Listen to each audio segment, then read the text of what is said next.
साल 1951 भारत नया आजाद हुआ है। देश अपना पहला आम चुनाव करने जा रहा है, लेकिन इसी ऐतिहासिक दौर में एक माँ के लिए सबसे बड़ा सवाल यह नहीं है कि सरकार कौन बनाएगा, बल्कि यह है कि उसकी बेटी लता के लिए सही लड़का कौन होगा। यही सवाल विक्रम सेठ के मशहूर उपन्यास अ सूटेबल बॉय की आत्मा है। यह सिर्फ शादी की कहानी नहीं है, यह एक पूरे देश के बनने, बदलने और खुद को समझने की कहानी है। कहानी की शुरुआत काल्पनिक शहर ब्रह्मपुर से होती है, जहां मेहरा परिवार रहता है। लता मेहरा एक पढ़ी लिखी, सोचने समझने वाली और अपने फैसले खुद लेने वाली लड़की है। लेकिन उसकी मां मिसेज रूपा मेहरा किसी भी हाल में उसे जल्दी से जल्दी शादीशुदा देखना चाहती हैं। उनके लिए लता की खुशी से ज्यादा जरूरी है समाज की स्वीकृति और सही रिश्ता। लता की जिंदगी में 3 पुरुष आते हैं और तीनों बिल्कुल अलग रास्तों का प्रतिनिधित्व करते हैं।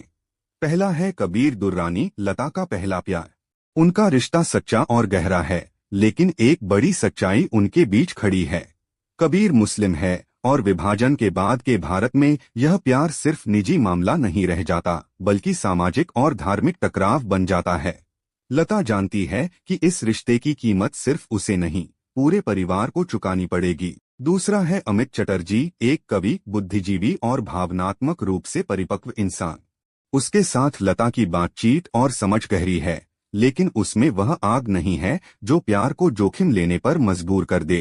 अमित सोच है, भावना है, लेकिन निर्णय नहीं। तीसरा विकल्प है हरेश खन्ना, एक मेहनती जूता व्यापारी।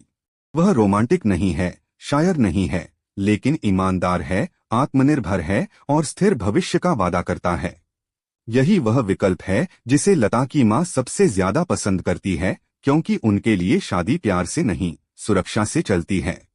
लता की कहानी के साथ साथ उपन्यास एक और बेहद भावुक कहानी दिखाता है, मान कपूर और तवायफ सईदाबाई की। यह रिश्ता जुनून, कला और आत्मविनाश से भरा है। मान राजनीति और पारिवारिक जिम्मेदारियों के बीच फंसा हुआ है, जबकि सईदाबाई उस समाज का हिस्सा है जिसे सम्मान कभी नहीं मिलता। उनकी प्रेम कहानी यह दिखाती है कि हर प्यार को स्वीकार नहीं किया जाता, चाहे वह कितना भी सच्चा क्यों न हो। विक्रम सेठ इस उपन्यास में सिर्फ रिश्ते नहीं रचते, बल्कि उस दौर के भारत को जिंदा कर देते हैं। जमींदारी प्रथा का अंत हो रहा है, पुराने रईस अपनी ताकत खो रहे हैं। देश पहला आम चुनाव देख रहा है, जहां लोकतंत्र सिर्फ किताबों में नहीं, सड़कों पर उतर रहा है। हिंदू मुस्लिम रिश्तों में विभाजन का दर्द अभी ताजा है, लेकिन साथ ही साथ आम लोग फिर से साथ जीने की कोशिश भी कर रहे हैं। संगीत, उर्दू शायरी, साहित्य और शहरों की सामाजिक जिंदगी, सब कुछ इस कहानी में सांस लेता है। आखिरकार वह पल आता है जब लता को फैसला लेना होता है, प्यार या स्थिरता, भावना या व्यवहारिकता। वह कबीर से प्यार करती है, लेकिन वह यह भी समझती है कि यह प्यार बहुत कुछ तोड़ देगा। अंत में लता जुनून नहीं, स्थिरता चुनती है। उसका फैसला कई पाठकों को चौंकाता है, लेकिन यह उस दौर की सच्चाई को दिखाता है जहां व्यक्तिगत इच्छाओं से ज्यादा महत्व परिवार और समाज का होता था। अ सूटेबल बॉय हमें यह सिखाता है कि प्यार कभी अकेला नहीं होता। उसमें परिवार, समाज, राजनीति और समय सब शामिल होते हैं। यह उपन्यास यह नहीं बताता कि सही फैसला क्या है, बल्कि यह दिखाता है कि हर फैसला किसी न किसी कीमत के साथ आता है।